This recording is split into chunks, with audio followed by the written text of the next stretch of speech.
I want to bring in Wisconsin Senator Ron Johnson. Senator, thanks for joining us.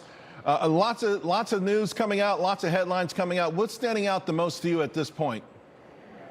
Well, obviously what's most important to Wisconsinites is bring down the price of gas. I hold weekly telephone town halls. They're an hour long.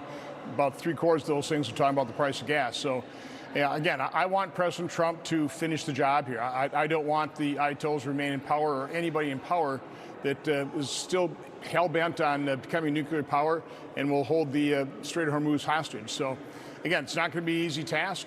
Might require some more patience, but quite honestly, that's right now that is top of mind of, I think, Wisconsinites, I think most Americans. Yeah, and markets are reflecting that, too. All of a sudden, the bond yields are higher. Inflation is the number one issue.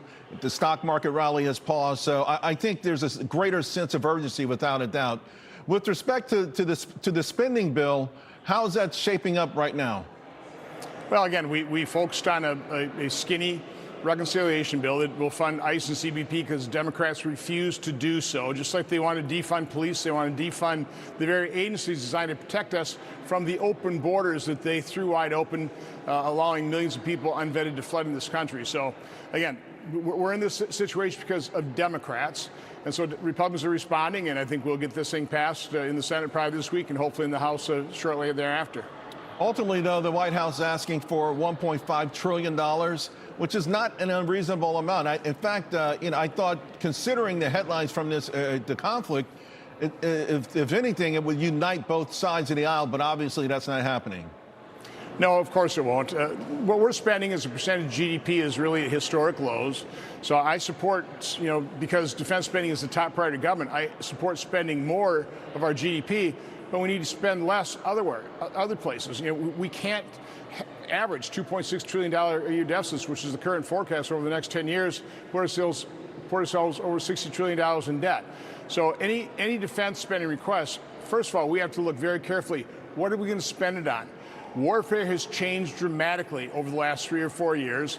We're still, spending, $1 million missiles to take down drones that cost a few $1,000s. That asymmetry can't last. We need to focus a lot on how do you defend against very low-cost drones in a very low-cost manner. Yeah, well, yeah, and ironically, we should have learned that when the Houthis were firing at our ships and we were spending $5 million missiles to whack those down. So the American public has really drained these short-term reconciliation bills, the short-term debt ceilings. Is there any way possible to sort of create a longer-term visibility about where our economy is, about how much spending we're going to have, about our commitments out there? Because it feels like shenanigans more than anything else, and I just think all Americans are really getting tired of it. But we need to stop allowing the Democrats and the minority to run the Senate, to destroy this country. And that's why I reluctantly have called to end the filibuster. The Senate is broken. There's not much left the filibuster anyway. A lot of my Republican colleagues just refuse to vote to give Democrats the tool that they're going to take anyway. I mean, that's the reality of the situation. When they have the power, they'll end the filibuster. They'll complete their goal of turning America into one-party nation, Puerto Rico, D.C. into states, this packed Supreme Court, nationalize their elections. So that's the path we're on. I want to prevent that by passing good legislation, secure our election. That means we have to end the filibuster. We don't have the votes right now in the Republican conference to do that, though. Yeah, it's a shame, to be quite frank with you.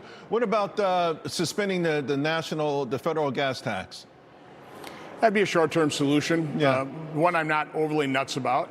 Again, I want President Trump to finish the job in Iran. Then gas prices will come down dramatically, and we will have an entirely new global geopolitics. I mean, if President Trump succeeds, and I think he's dedicated to doing so, the victory will be, very impactful for the rest of the world in a very positive way. You referenced some of your GOP colleagues already. What's happening with these primaries this week? Are you feeling good about what's happening? There's still this sort of obviously a chasm, a schism, however you pronounce it, within the party. The older GOP versus the Trump version of the GOP party. And I think if we could get that fixed as a nation, we can get more things done down in D.C. Well, every Republican, every conservative has to realize that the party that is destroying this country are the Democrats, not us. We need to end the circular firing squads. I don't endorse candidates. I let the voters of the states, or in Wisconsin of those districts, decide who their candidates are, and then I endorse the Republican candidate against the Democrat, or the conservative against the radical leftist. So that's kind of the way I view these politics. But Republicans have to unite. Right. If we stand together, we can win. If we're divided, we're going to lose. Yeah, I think Abe Lincoln said something like that. Thank you, Wisconsin Senator Ron Johnson. Thank you very much. Always great seeing you.